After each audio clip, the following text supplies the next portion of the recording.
Hey, welcome to Coyote Guitars, and today we're going to turn this do-it-yourself kit from Gear4music into a nice functioning jazz bass, as you see here. First of all, when we unboxed the jazz case kit, it had lots of problems, typical with the do-it-yourself kits from Gear4music. In fact, the neck pocket was loose. We had to shim that up. Also, yeah, the hardware is really subpar. So, as all my kits, I pretty much replace everything. This time we went with the EMG JAX Pickups. Decided to stain the body green. Didn't really like it as a pure green, so we mixed in some blues and got this nice, what's being called a peacock feather color. Looks really nice. Um, didn't like the white pickguard that came with it, and because of the coronavirus outbreak, it's very hard to pick up some parts, as you'll see. So what we did is I went ahead and made my own um, out of some 3mm plywood or 1/4 inch plywood, and it looks really nice. So here we are installing the EMG pickup. It's had to modify the body and the pickguard to make it fit, because it's a little bit bigger than the standard one that came with it. The whole spacing is different on the EMG pickup. So again, just a little bit of quick modifications.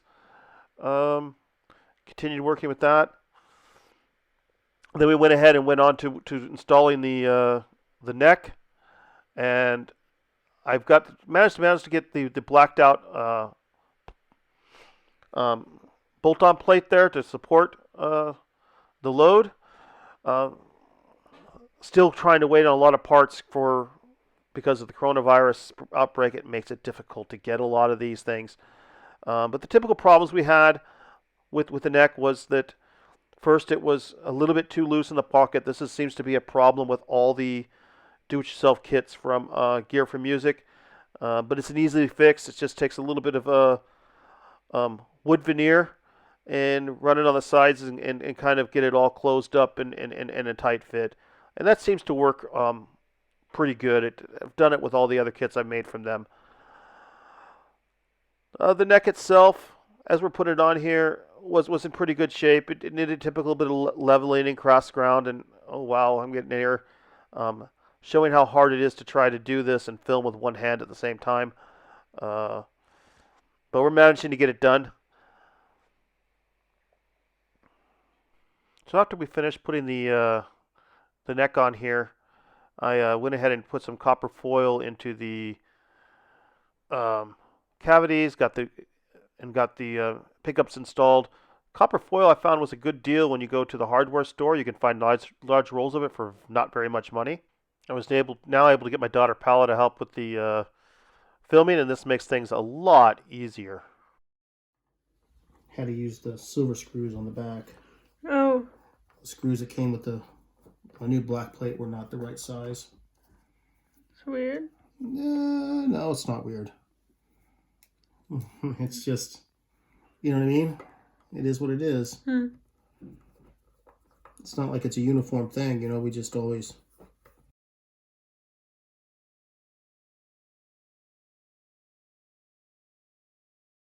I guess that's what happens when a lot of them are handmade and not standardized.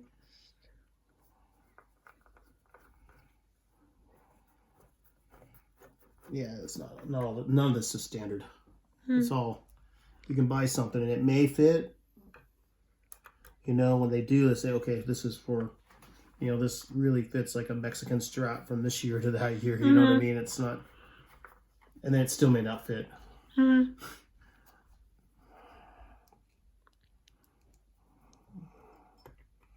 what kind of strings you want on these? Coil rounds, flat rounds, tape rounds? I think we've been using the round one. Round rounds?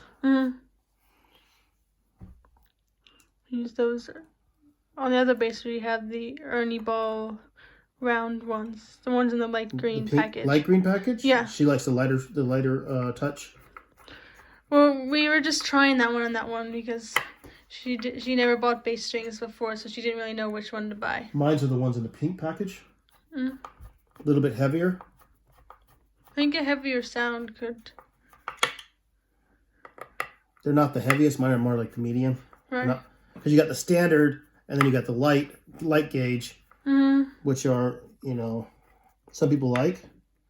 And you got the really heavy gauge, which some people like.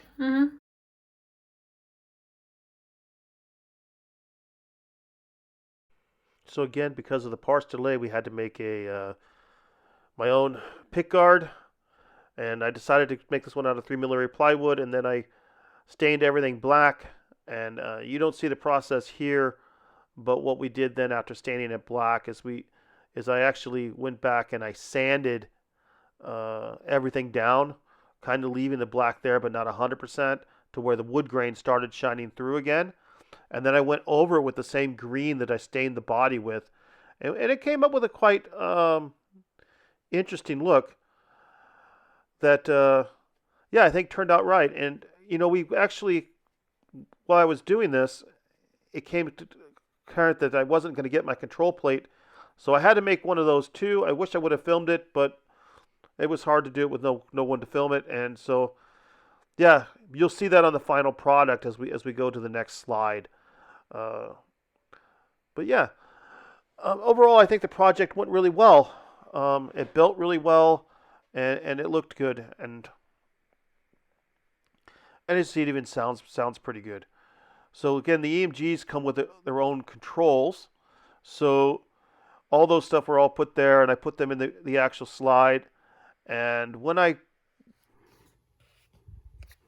Okay, so, well, I'm back. And we had a problem with the battery fitting in the box, so I was required to pick up a battery box. And we went ahead and we chiseled this out. I used that and a Forester bit, a 1-inch Forester bit, to kind of get it started, and then chiseled the rest. Yeah, and so now we got a nice battery box, fits in there nice and neat, and that should make things a little bit easier. So here's the final product. Let's get the bridge attonated, and it's all set up, and let's hear it play.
Thanks for coming in and watching this video. If you liked what you see, please click like and subscribe. Until next week, when we have something special for you, I'll be seeing you, and keep on playing.